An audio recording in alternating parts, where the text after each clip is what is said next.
Stepchildren told me I'm just renting space in their lives. So I ended the lease, took everything I invested, and left them with the overdue emotional and practical payments their father never made. Hello, everyone. Welcome to Reddit Visuals. I used to believe that if you loved hard enough, you could outrun biology, but it turns out some people will treat you like a temporary service they can cancel the second something shinier shows up. I'm Mark, and I'm 46. I don't scream, I don't throw things, and I don't make dramatic scenes. I work in operations for a regional logistics company, and I thought I'd make a good stepfather, steady, reliable, present where it mattered. I married Lisa 5 years ago, but we'd been together for 3 years before that. She was 37 when we met, divorced with 2 kids, Tyler, who was 10, and Ava, who was 8.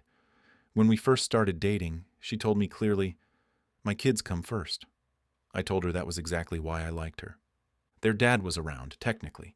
He had visitation every other weekend and carried this mythic cool dad energy, PS5s at Christmas, trips to theme parks. No rules. Meanwhile, I was the one asking about homework and making sure the shoes actually fit. You know this dynamic. For years I ate quite disrespectfully. Not abuse, exactly, just steady reminders that I wasn't really family. Mother's Day cards for Lisa, nothing on Father's Day for me. School forms where they left the stepfather blank. But I told myself it was normal. I showed up anyway, made lunches, went to games and concerts, took days off work for emergency dentist visits, taught Tyler to parallel park. When Lisa and I got married, I sold my paid-off condo and put the money into the down payment for our house. We put both names on the deed, equal ownership. During open enrollment that year, I added the kids to my health insurance because her job didn't offer family coverage. I didn't think of it as an investment. I thought of it as family. I can pinpoint the exact moment that changed. It was a Tuesday night about 8 months ago. I'd worked a 10-hour day, then stopped at the grocery store because Tyler had texted asking for taco ingredients. I walked in with 2 bags, the house buzzing with noise. I set the bags down in the kitchen and heard my name. I paused. Tyler's voice. "Dude, relax. He's just renting space." His friend Jake. "What does that even mean?" Ava chimed in. "It means he's here until Mom finds someone better or Dad gets his shit together. Don't worry, it's not permanent." Laughter. Light, effortless laughter. Tyler again. "For real, he acts like this is his house, like we're his kids. He's overinvested. It's kind of sad." "Like a placeholder dad," one of the other kids said, and the room roared. I didn't move. My hands were shaking. I put the milk in the fridge on autopilot. You can hear your heart breaking and still register that dairy can't sit out. I walked in later, smiled, and said, "Tacos in 20. No one looked up. When Lisa got home, I told her what I'd heard. She sighed. "They're teenagers, Mark. They say stupid stuff. You know they appreciate you." "Do they?" I asked, because that sounded like contempt. "You're overthinking this. If you make it a big deal, they'll pull away more. Can't you just let it go?" That was the first moment I realized Lisa and I were not on the same team. The next morning I asked her, "Are you going to talk to them about what they said?" She hesitated. "I don't want to make them feel attacked." "But you're okay with me feeling attacked?" "You're the adult. They're still figuring things out." "They're 18 and 16, I said. "Old enough to know words have consequences." She looked at me like I was being unreasonable. "Can we not turn this into a thing?" So I started paying attention. For weeks, I stopped anticipating needs. If they texted for last-minute rides, I'd say, "Ask your dad." I stopped refilling the snack drawer, stopped asking about homework. The Wi-Fi got shut off for 3 days because nobody paid the bill I'd left on the counter. Tyler missed a college application deadline. Ava complained that nobody goes shopping anymore. Lisa looked at me when she said it. I just shrugged. 3 weeks later came the breaking point. Tyler's graduation was coming up. He was 18, heading to college in the fall. I'd filled out his FAFSA back in January, paid his dorm deposit from the college fund I'd built, $43,000 over 7 years. I'd taken the day off work and made dinner reservations.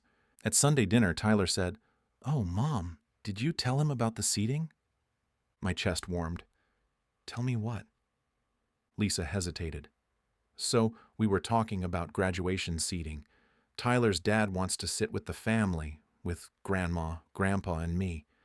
And it's going to be weird if you're there too. Ava rolled her eyes. He wants his real family there. You can still come. Just sit somewhere else. Real family. I looked at Lisa. She wouldn't meet my eyes. I'm the one who filled out his FAFSA, I said slowly. Paid his housing deposit. Made sure he had a car and insurance. But I'm not allowed to sit with the family? You're making it a bigger deal than it is, Tyler said. It's just seats. This is my moment with my actual family. Lisa added, Mark, please, can't you just do this for him? So I'm invited to the graduation I helped pay for, but not welcome in the family section. I'm supposed to watch his father, who forgot him at a bowling alley for 3 hours last year, sit in the seat I earned. You didn't earn anything, Tyler snapped. You're not my dad. Stop acting like you are. Silence. Lisa didn't defend me, didn't correct him, just sat there. I stood up, rinsed my plate. Okay, thanks for clarifying. That night, I made a list. Cell phone plan, my name, all 4 lines. Car insurance, my name, 3 vehicles. Health insurance, my plan, all of them. Tyler's college fund, my contributions, $43,000. Ava's braces, $4,800. The house, joint ownership. But I'd put in $60,000 for the down payment while Lisa contributed $10,000. I'd been renting space in a story they told themselves about what I was for. Provider, background adult, a TM. For 8 years, I'd paid the rent of responsibility on a role they refused to grant me by name. So I decided to end the lease. I called the cell phone provider and split the family plan. Called car insurance and removed 2 vehicles. Then I logged into Tyler's 529 college account. $43,000 I'd saved. I froze it and changed the settings so any withdrawal required my explicit written approval. If Tyler wanted that money, he'd have to ask me face to face. I booked a therapy appointment. My therapist listened and finally said, So you're paying the full cost of fatherhood without receiving any respect or recognition. That's about right. What would happen if you just stopped? I sat with that. I'd find out what I actually mean to them, if anything. That session changed everything. I told Lisa, I'm not going to Tyler's graduation, and I'm not releasing his college funds. If he wants access, he can ask me himself, in person. She stared. You can't do that. You promised. The promise I made was to a family. What I signed up for was apparently a sponsorship deal where I fund their lives and get nothing back. Not respect, not recognition, not even a seat at graduation. You can't punish them for being kids. Tyler is 18, legally an adult, old enough to tell me I'm not his family, old enough to live with what that means. Her eyes filled with tears. You're teaching them that love is conditional. No, I'm teaching them that being a doormat isn't love. I'm teaching them that you can't treat someone like a wallet and expect them to keep paying forever. The fight lasted hours. At one point she shouted, You knew they had a father when you married me. You never wanted me to be him, I said quietly. You wanted me to do the work while he got the credit. You wanted me to pay bills, enforce rules, and show up daily. But when it came time to call me family, you all closed ranks and left me outside. You used me, Lisa. She just cried. Over the next 2 weeks, consequences rolled out. Tyler got a notice that his car insurance was canceled. He came home furious. You can't just cancel my insurance. You're an adult now. Time to get your own policy or call your real dad. His face went red. You're such an asshole. Maybe. But I'm not your asshole anymore. I'm just the guy renting space, remember? 3 days later, Lisa came to me panicked. Tyler's insurance quote is $320 a month. He can't afford that. I can't afford that. Then he can't drive, or his real dad can handle it. His real dad won't. You know he won't. I know. I've known for 8 years. That's why I covered it. And that's why it hurt when Tyler said I wasn't his family. Ava found out about health insurance when she got a notice that her card would be invalid after December 31st. She came home panicked. You're taking me off your insurance? I have asthma.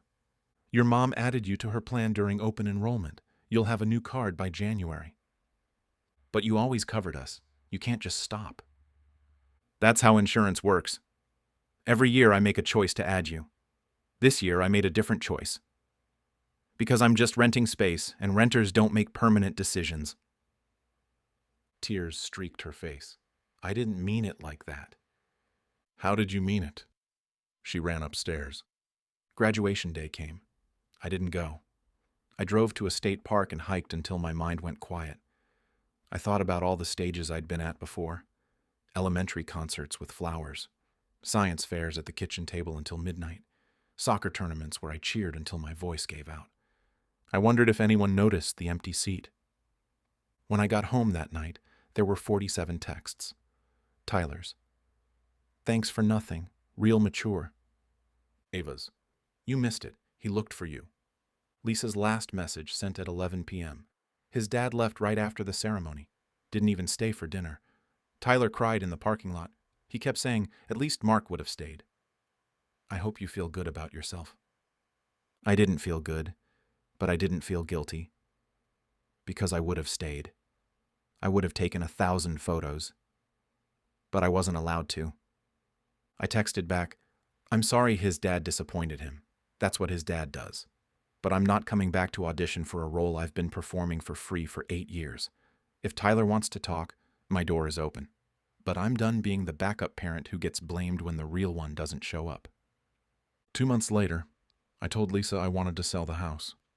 She laughed. You can't be serious. Every room here reminds me of what I thought we were building. I need out. Then you move out. I'll buy you out. Can you? We both knew she couldn't qualify for the mortgage alone. She tried 3 banks. All said insufficient income. She asked her ex to co-sign. He laughed and called it a money pit. We listed the house. It sold in 3 weeks. Lisa's lawyer tried to argue for 50-50 despite my $60,000 down payment versus her $10,000, and me covering 70% of payments for 5 years. I had receipts. Every bank transfer, every repair, every property tax payment. My lawyer sent over a spreadsheet. I walked away with $128,000. Lisa got $52,000. I rented a small townhouse across town.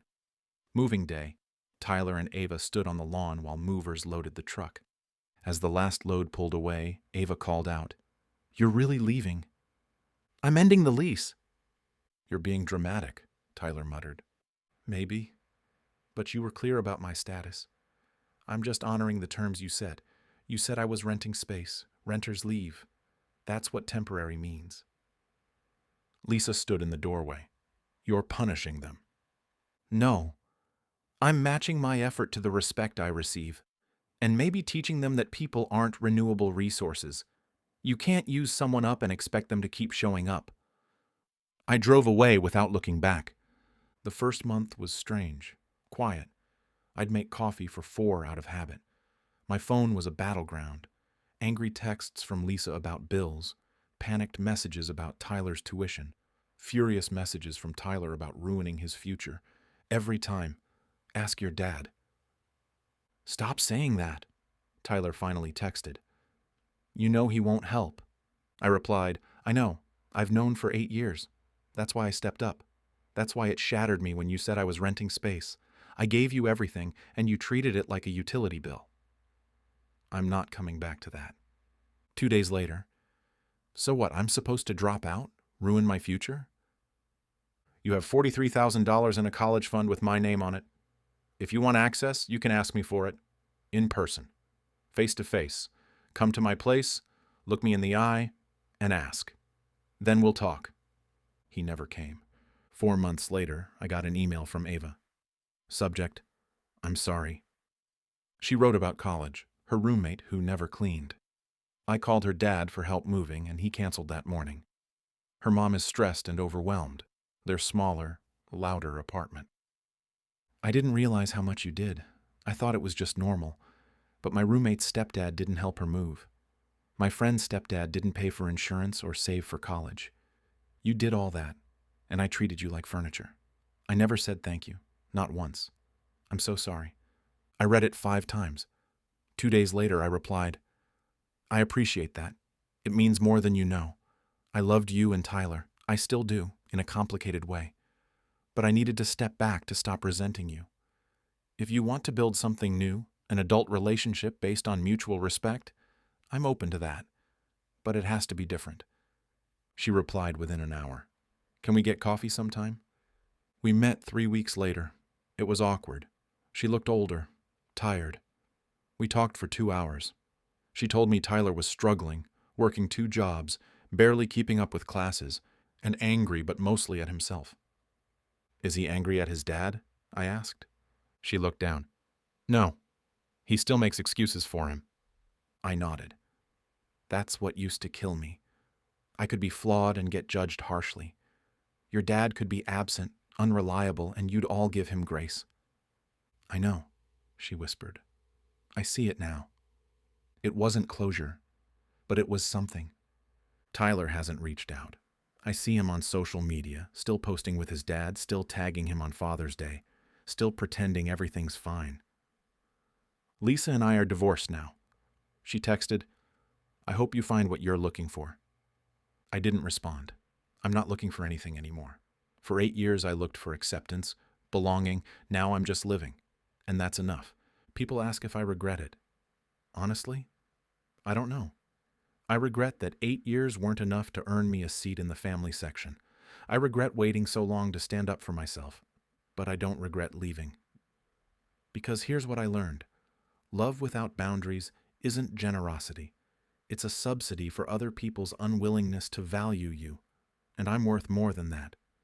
So that's my story. My stepchildren told me I was just renting space in their lives. So I ended the lease, took back what I'd invested, and left them to face the consequences their father should have been handling all along. Now I'm asking you, was I wrong? Should I have stayed and kept sacrificing for kids who saw me as a placeholder? Or was walking away the only way to stop betraying myself? What would you have done? Let me know in the comments. And if you made it this far and want more stories like this, please hit the like button and subscribe to Reddit Visuals.